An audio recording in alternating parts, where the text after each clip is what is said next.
you were responding to someone saying, how do you have greater acceptance of homosexuality? And you said, by talking about it and for gays to behave responsibly in public. If gay men end up in frocks, loud makeup and camp it up, don't expect respect. Even children will ridicule anyone who makes a clown of himself.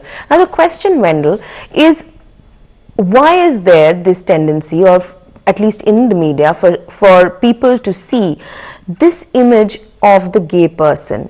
You know, you've heard this phrase, he's a flaming queen, right? And you know that the image that you conjure up immediately.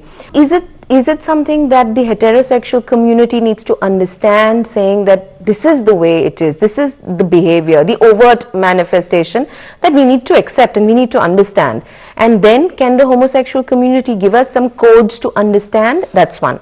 Second thing is this behavior a result of the fact that the community feels persecuted, feels discriminated against? So, you know, offense is the best form of defense.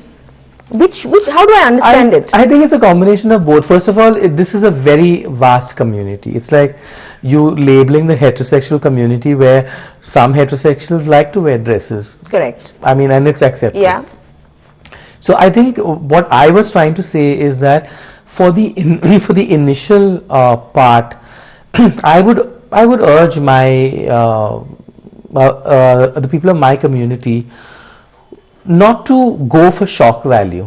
That's what I'm trying to say. I'm not saying that, you know. But do you think some people from the community do go in for shock value? They, not only the people from the community, the media goes for shock value as well. I mean, from this entire gay pride lineup, they'll go to the, you know, in your words, the flaming queen. So I hope that's not derogatory. I just like the phrase. I would use it even for I think it's wonderful. Flaming queen, drama queen. It all comes from this gay parlance, so to speak.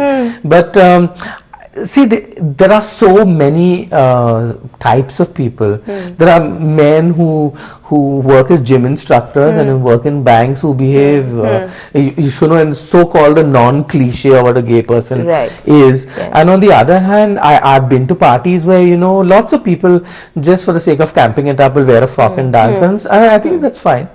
I'm just saying that, you know, I don't expect that. I mean, if you're going to go around with, it's like, you know, my mother suddenly, you know, wearing a moustache and a turban and, you know, going out, and then of course if some small children start laughing because they can see that it looks like a joke. It's not a joke for sure. I think a lot of this overt behavior, and I'm not a psychologist to even talk about it, but a lot of this overt behavior is like, you know, okay, you don't accept us, we'll put it in your face. You know, that kind of thing. That's what I was wondering. Makeup, we'll color our hair pink. We'll wear stilettos and walk around the city, and we don't basically care what you... Right, you know. which is what I was wondering. Which is one of the reactions. So are you saying, Wendell, somewhere in this, that both the communities need to meet? There has to be a common meeting ground, and both communities need to work towards, you know, accepting each other? Definitely. I think I think as time passes, people will not bother about people's sexuality. It'll be one of those things. And when it comes to this extreme, you know, display of a code which some people may laugh at or deride, I think even that will fall by the way, because we've seen it happening in other societies. I think what will happen is that the more communication we have, I would like to meet a lot of these religious leaders, including this yogic, and, you know, talk to them and make them realize that, hey, listen, I'm not this crazy monster, and I'm definitely not a criminal that you're making me out to be. So please don't oppose this. And I'm not ill. And this is an amendment. We are not scrapping it. You know, people are saying, how can we scrap Section 377 because there are rapists and pedophiles? But they have not even read Section 377. Yes, the judgment has made it very clear that it is only with respect to consenting adults. In private. This is a milestone, the Delhi High Court's judgment. Are you worried, anxious perhaps about the way the Supreme Court will, you know, which way the Supreme Court's move will be? I am not worried. Of course, it took the Delhi High Court 8 years. So I'm not worried. I know that the Delhi High Court took 8 years, and it's good we had those 8 years. I know lots of gay and lesbian men and women who went out there and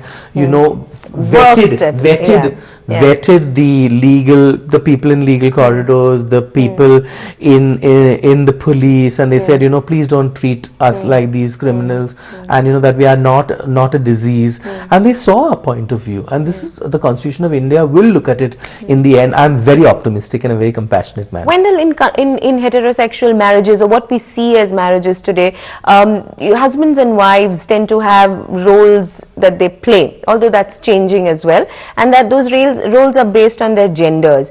In a homosexual couple, in your relationship, do you have a dominant partner, the husband role and the wife role, or is there more of an equality? How does it play out? I have met a few gay parents, and I think parenting is something which both partners take very differently in today's scenario. Nobody wants to see this excessively macho person. Nobody wants to, see a very docile figure, compassionate every time. You end up with children that can be spoilt or, completely gone over the edge. So, and on the other hand, I've also seen a lot of single parents where, sometimes the father plays both roles, or if the person is a mother, she plays both roles quite successfully. So I don't know really how to answer that. I think those people who have children will agree that for them it's not a problem, because I've asked them that myself, that who plays what roles, and they said we don't indulge in role playing, we just concentrate on being good parents. But they tell me something else, which is, I think, very interesting. At least my straight friends tell me something else. My straight friends say, you guys have been together now for 26 years. And you know what is amazing? That we stuck with our husbands, especially women tend to say, we stuck with our husbands because in the end they were the children that, held us together. Because there were times when we would say, I'm going to leave him, or I'm going to break this off. But because of the children, they somehow stuck together or stayed together. And I think in lieu of that, the gay couple really needs to make a stronger sense of commitment and a stronger sense of respect and love on all levels to keep that relationship going. Okay, if I haven't already been personal, I'm going to get even more personal.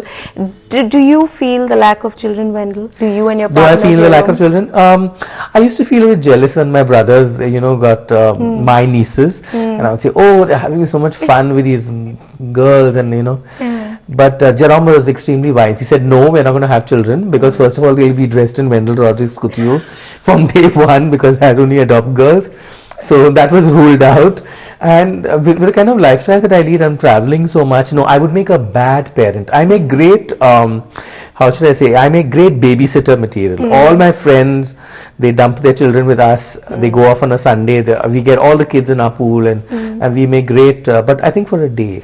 Beyond that, no, I don't think I'll be a good parent. I might become a tyrant of sorts and not be as happy as I am now.